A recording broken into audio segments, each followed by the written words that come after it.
Shalom Oacha, mes chers amis, on va partager une petite réflexion autour des deux parachiotes de la semaine. La paracha Tazria, la paracha Metzora. Ces deux parachiotes, je les mets dans un même groupe, parce que les deux parlent du même sujet principal, qui est le fait de faire attention à sa bouche. Malheureusement, c'est un sujet qui est d'actualité à chaque époque. Il n'y a pas une époque qui en est épargnée. Il n'y a pas un siècle qui en est dispensé. On continue malheureusement, malgré toutes les recommandations, malgré toutes les précautions, malgré les centaines et les centaines et les centaines d'ouvrages qui ont été écrits sur ce sujet sensible, la mauvaise utilisation de la bouche, de la shonara, fameux la shonara. Malheureusement, on continue, chacun d'entre nous, dans différents cercles, malheureusement à faire du lachonara, à parler négativement d'un tel, d'une telle. Oui. Et finalement, je me pose la question, à quoi ça peut bien servir quand on dit du mal de quelqu'un? Qu'est-ce que ça va apporter? Si ce n'est que de faire encore plus de mal à la personne, et de faire partager avec les personnes avec qui on réfléchit ou avec qui on parle des idées qui sont les idées qui ne sont pas les idées positives. C'est marqué dans cette paracha Tazria Metzora, David Ammeler, le roi David, il a dit dans un commentaire sur les Tehillim, premier Tehillim, vous connaissez tous ce Tehillim certainement, Ashrei Aish Asher lo halach ba'asat reshaim uvderech chataim lo hamad uvmosham letzim lo yashav. Je traduis, heureux l'homme qui n'a pas suivi le chemin des, comment on va traduire ça, je ne sais pas, des impies, on va dire comme ça, qui ne s'est pas tenu dans les voies des pécheurs et qui ne s'est pas assis parmi l'assemblée des railleurs. On va voir c'est quoi tout ça. Ce verset également, il concerne même la ville de Yerushalayim, Ira Kodesh. À plus forte raison, ça concerne également la diaspora. Oui. Quand un soldat sort en guerre, il reçoit une mise en garde et une formation concernant la mission qui l'attend.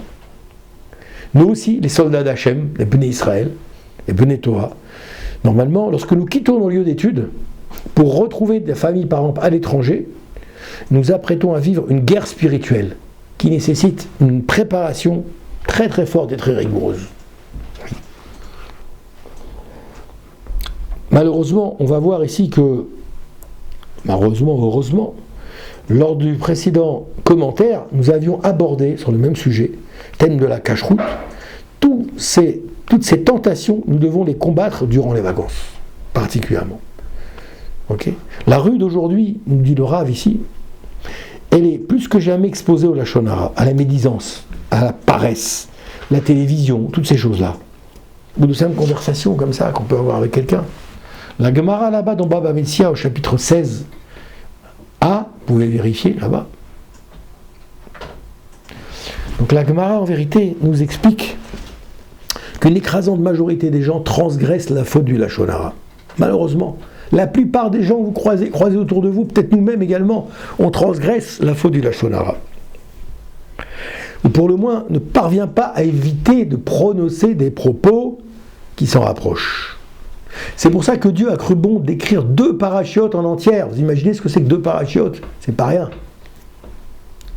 Le Rambam nous met en garde qu'à la fin des lois sur la pureté et l'impureté, dans le Mishneh Torah, la lèpre, qui était une conséquence de la médisance, se transmettait à 3 niveaux.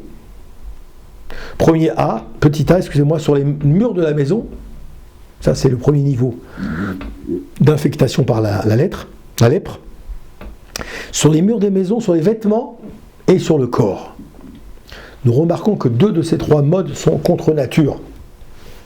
On connaît la lèpre sur le corps, qui malheureusement vient frapper également certaines populations dans des pays éloignés comme en Afrique, en Asie, en Inde. En revanche, la lèpre sur les maisons et sur les vêtements, c'est pas quelque chose de courant. Vous êtes d'accord avec moi? Hachem, pour montrer la gravité de ces interdits, il a transformé les lois de la nature. Vous imaginez? Hachem a transformé les lois de la nature pour montrer combien c'est important de respecter ces lois de Shmirat HaLashon. Pour, attirer l'attention de ces enfants, pour qu'ils redoublent de précaution, de prudence. La transmission de la lèpre était graduelle. Elle apparaissait d'abord sur les murs de la maison, vous le savez, et la personne faisait teshuva. Si la personne faisait teshuva, faisait marche arrière, alors oui, la maison reprenait ses couleurs. Mais si elle ne faisait pas teshuva, la lèpre s'attaquait à ses vêtements, les vêtements de la personne. Et si elle persistait dans son erreur, alors la lèpre était communiquée aux membres du corps. On voit donc que l'intérêt transmis par la tsaharat, la lèpre issue du lachon hara, entraîne une conséquence grave, l'isolement de celui qui a fauté.